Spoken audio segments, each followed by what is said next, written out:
Assalamualaikum warahmatullahi wabarakatuh. Selamat pagi, salam sejahtera untuk kita semua. Yang terhormat Bapak Rusmianto SEMSI selaku dosen pengampu mata kuliah akuntansi keuangan menengah 1, akuntansi perpajakan, serta rekan-rekan mahasiswa mahasiswi kelas 3A akuntansi perpajakan. Di dalam video pembelajaran ini saya akan menjelaskan tentang laporan arus kas yang mana diatur dalam PSAK 2 yang sebelumnya sudah terdapat di dalam PSAK 1 namun diatur kembali secara khusus di dalam PSAK 2 ini.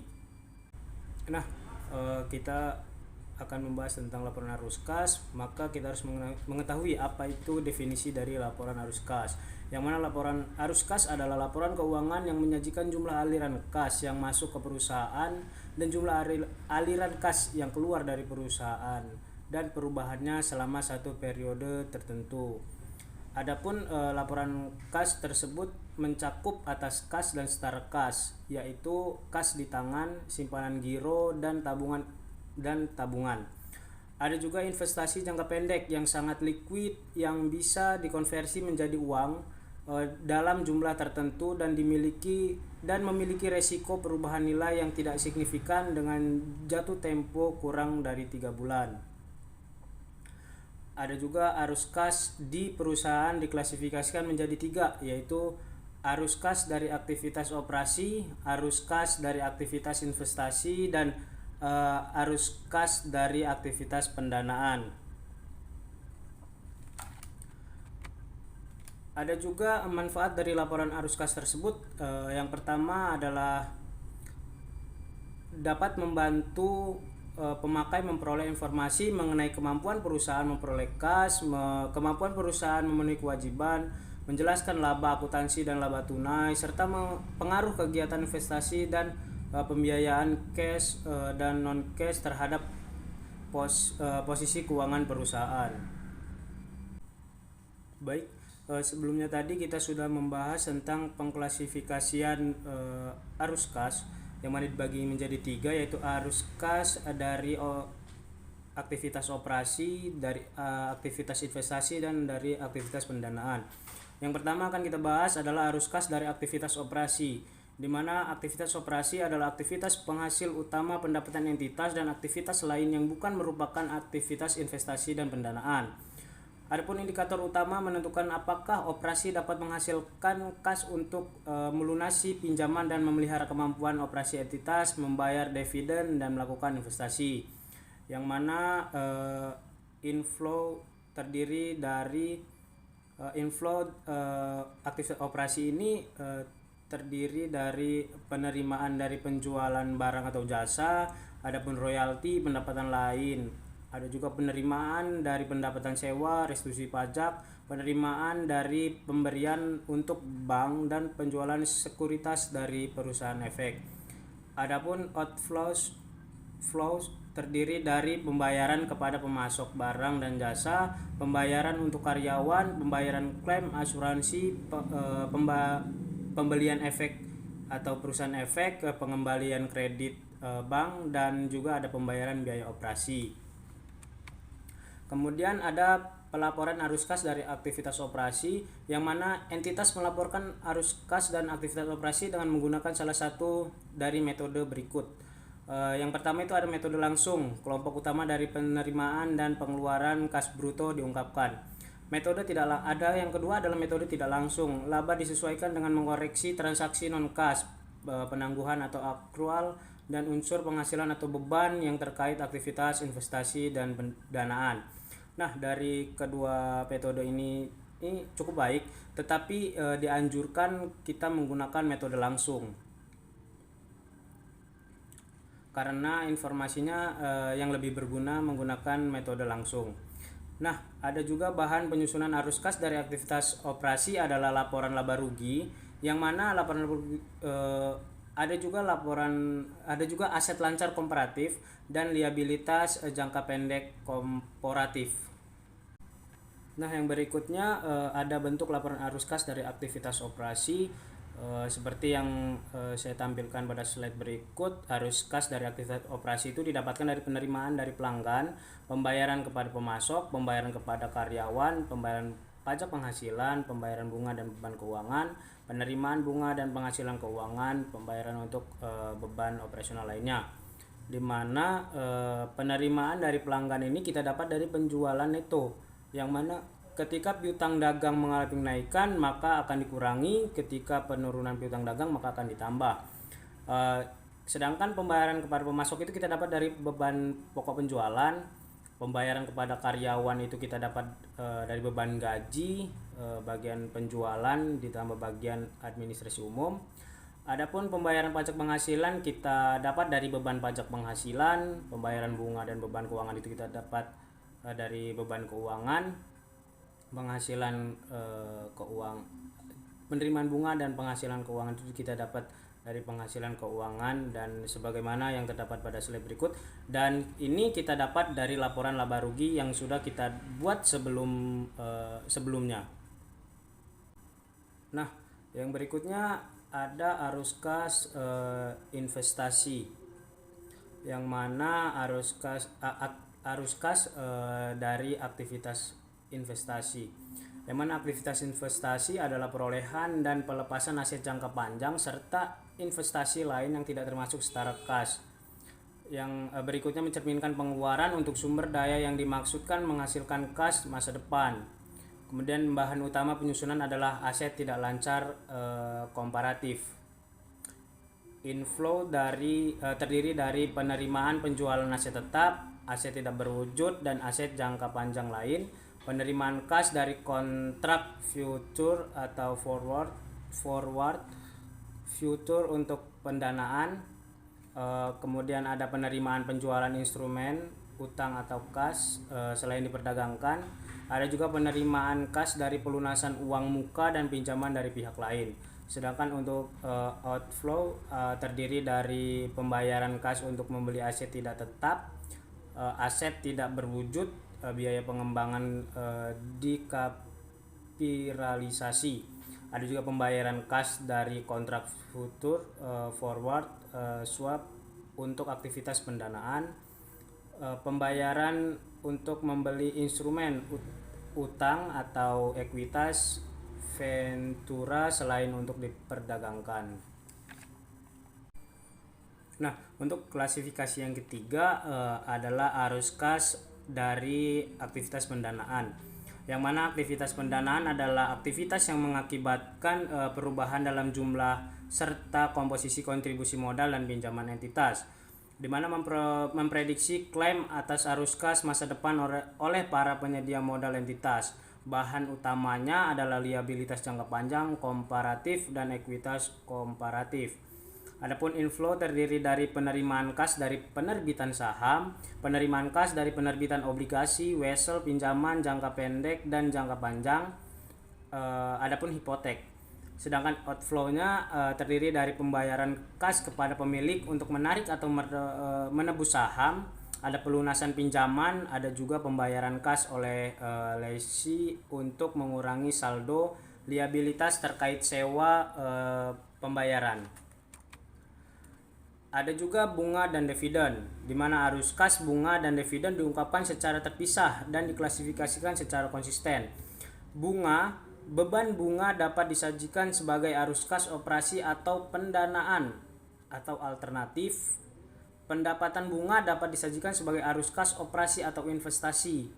Adapun dividen yang dibayarkan dapat disajikan sebagai arus kas pendanaan atau operasi alternatif.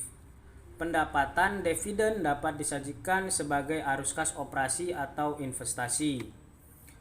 Ada juga pajak penghasilan, di mana arus kas yang berkaitan dengan pajak penghasilan diungkapkan secara terpisah, diklasifikasikan sebagai arus kas dari aktivitas operasi kecuali jika secara spesifik dapat diidentifikasi sebagai aktivitas pendanaan dan investasi.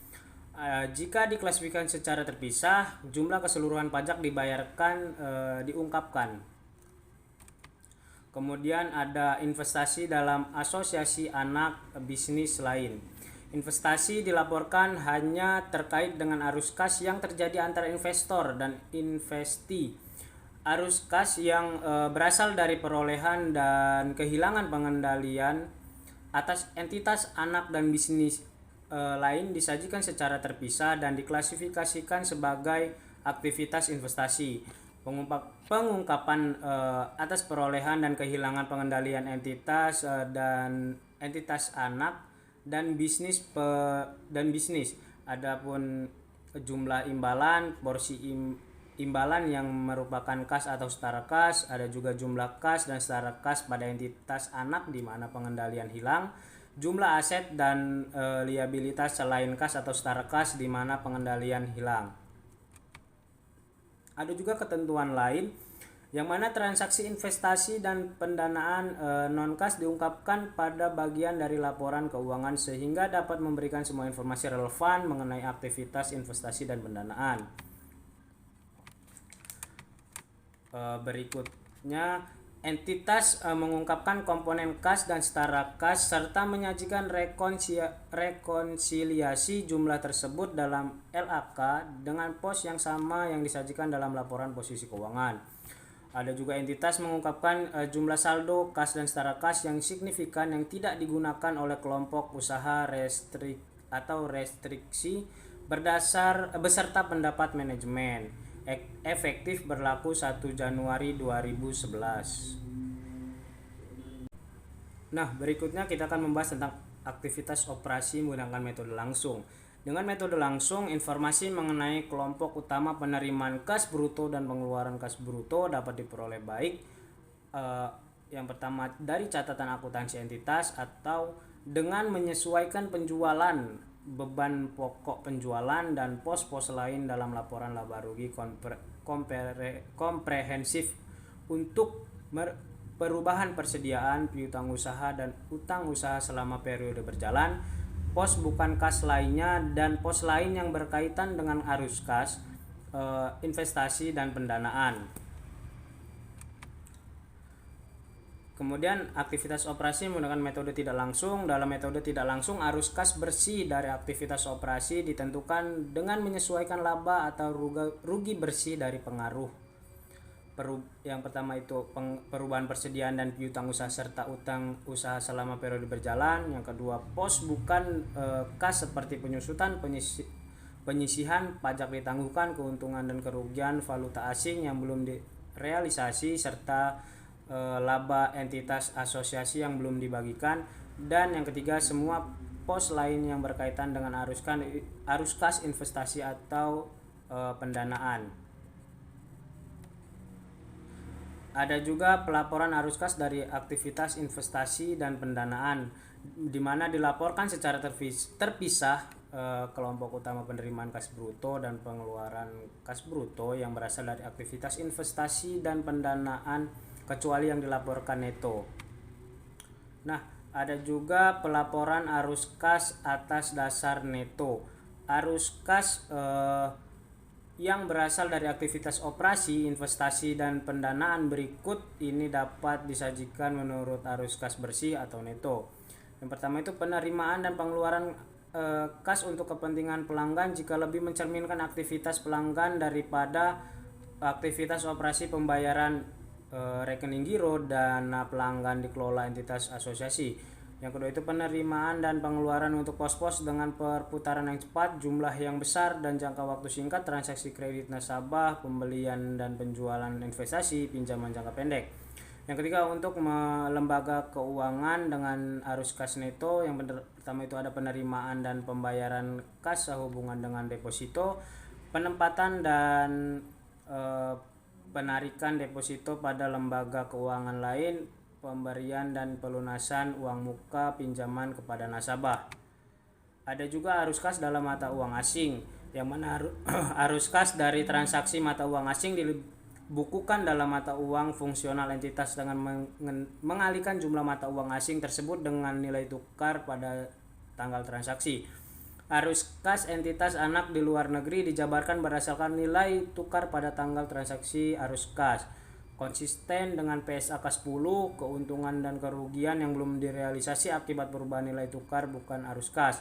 Perubahan nilai tukar dilaporkan dalam LAK untuk merekonsiliasi saldo awal dan saldo akhir kas dan setara kas. Baik, pada penjelasan terakhir ini saya akan memberikan contoh tentang laporan arus kas, yang mana di dalam menyusun laporan arus kas ini kita membutuhkan laporan laba rugi dan juga laporan posisi keuangan atau neraca komparatif. Ya, di mana di dalam laporan arus kas terdapat penerimaan dari pelanggan. Nah, penerimaan dari pelanggan ini kita dapatkan dari penjualan dikurangi kenaikan piutang dagang. Kenapa kita kurangi kenaikan dagang? Karena piutang dagang di sini mengalami kenaikan, maka sesuai dengan bentuk yang